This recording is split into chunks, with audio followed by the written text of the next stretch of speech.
Good afternoon, everyone. My name is Brittany Hopkins, and I am currently pursuing my Master of Education in Special Education.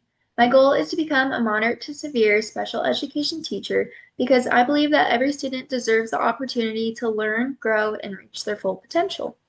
Growing up with a brother who has autism has inspired my passion for special education.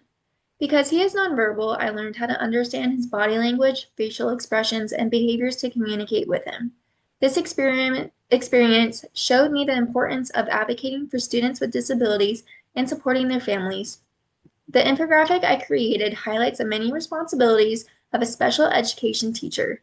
One of our most important roles is supporting student learning by providing instruction that meets every student's individual needs.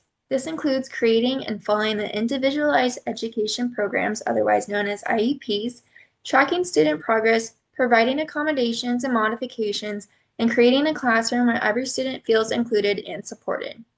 Research shows that using proven teaching strategies, working with others, monitoring student progress, and creating positive learning environments helps students with disabilities be more successful.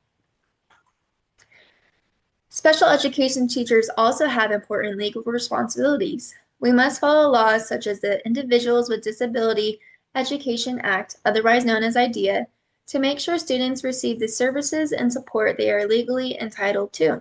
We are responsible for following each student's IEP, keeping accurate records, protecting confidential information, and communicating with families throughout the process. Being a special education teacher also means following strong ethical standards. Teachers should treat every student with respect, protect their privacy, and always act professionally.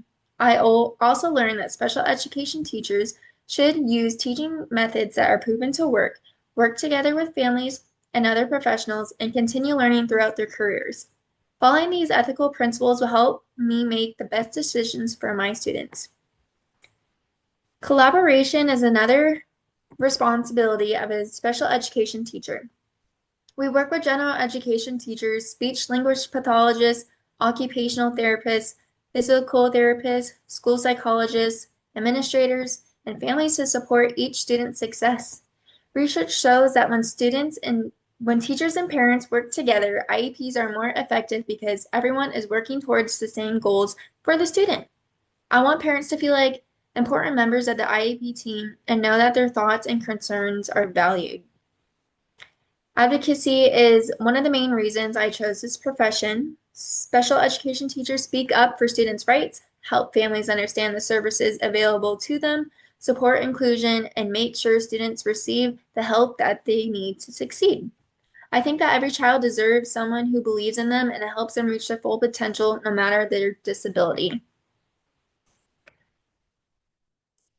And so here's the full infographic. And my personal philosophy is that every student can learn when they are given the right support, encouragement, and opportunities. One of my greatest strengths is understanding what a child is not able to express. Growing up with my brother taught me patience, compassion, empathy, and the importance of showing unconditional love. I believe those qualities will help me build strong relationships with my students. I want my classroom to be a place where students feel safe, accepted, and confident. I want every student to be seen for who they are, not just their disability. I believe a student's disability should never define who they are. My goal is to help each student recognize their strengths, feel confident, and reach their full potential. The ethical standards I learned about, including the Model Code of Ethics for Educators and the Council for Exceptional Children Professional Ethical Principles, will guide me throughout my career. They remind me to make decisions that are honest, fair, respectful, and focused on what is best for students. These standards will also help me make fair eligibility decisions.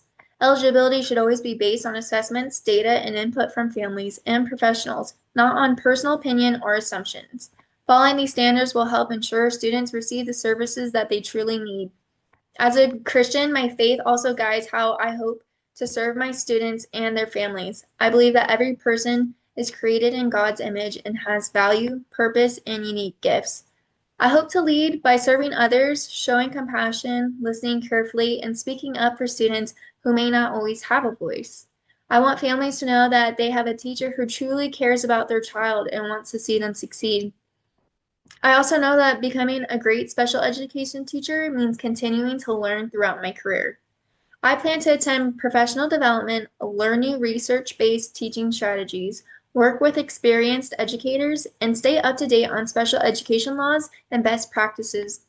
Research also shows that continuing to learn and use high leverage practices helps improve teaching, teamwork, and student success. I believe my students and their families will continue to teach me by helping me better understand their individual strengths and needs. So, thank you for everyone for taking the time to listen to my philosophy of special education. I'm excited to continue learning, growing, and advocating for students with disabilities. Thank you.